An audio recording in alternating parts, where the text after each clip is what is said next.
ថ្នាក់ដឹកនាំខេត្តព្រះវិហារនាំយកបច្ច័យនិងតេយ្យទានប្រគេនជូនព្រះសង្ឃគង់ចាំព្រះវស្សានៅវត្តទួលឧត្តមនិងវត្តពោធិ៍កែវមានជ័យក្នុងស្រុកត្បែងមានជ័យដើម្បីទ្រទ្រង់និងលើកស្ទួយវិស័យព្រះពុទ្ធសាសនាដែលជាសាសនារបស់រដ្ឋឲ្យកាន់តែចម្រើនរុងរឿងនាព្រឹកថ្ងៃទី10ខែសីហាឆ្នាំ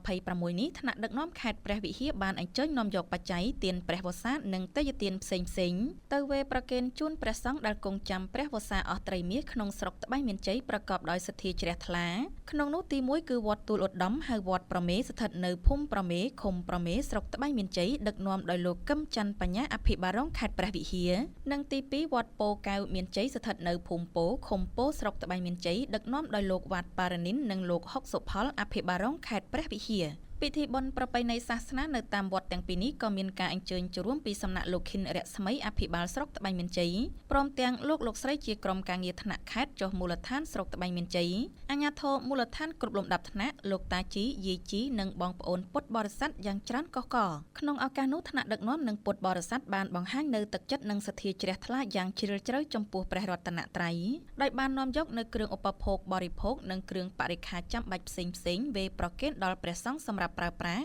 និងប្រកបសមនកិច្ចក្នុងអំឡុងពេលគង់ចាំព្រះវស្សារយៈពេល3ខែការរៀបចំពិធីប្រគេនតេយ្យទាននាពេលនេះមិនត្រឹមតែជាការបំពេញបុណ្យកុសលតាមបែបជំនឿសាសនាប៉ុណ្ណោះទេប៉ុន្តែថែមទាំងបង្ហាញពីកម្លាំងសាមគ្គីភាពយ៉ាងរឹងមាំរវាងពុទ្ធចក្រនិងអាណាចក្រក្នុងការថែរក្សាវប្បធម៌ប្រពៃណីនិងជំនឿសាសនារបស់ជាតិជាមួយគ្នានេះក៏បានឆ្លុះបញ្ចាំងឲ្យឃើញពីការកិត្តគូរនិងការចូលរួមយ៉ាងសកម្មពីសំណាក់ថ្នាក់ដឹកនាំព្រមទាំងអាជ្ញាធរដែនដីលើការទ្រទ្រង់វិស័យព្រះពុទ្ធសាសនាឲ្យកាន់តែមានការរីកចម្រើននិងស្ថិតស្ថេរគង់វង្សតាមរយៈសទ្ធាជ្រះថ្លានេះថ្នាក់ដឹកនាំនិងពុទ្ធបរិស័ទទាំងអស់បានរួមគ្នាបួងសួងសុំសេចក្តីសុខសេចក្តីចម្រើនភាពសុខសាន្តនិងសិរីសួស្តី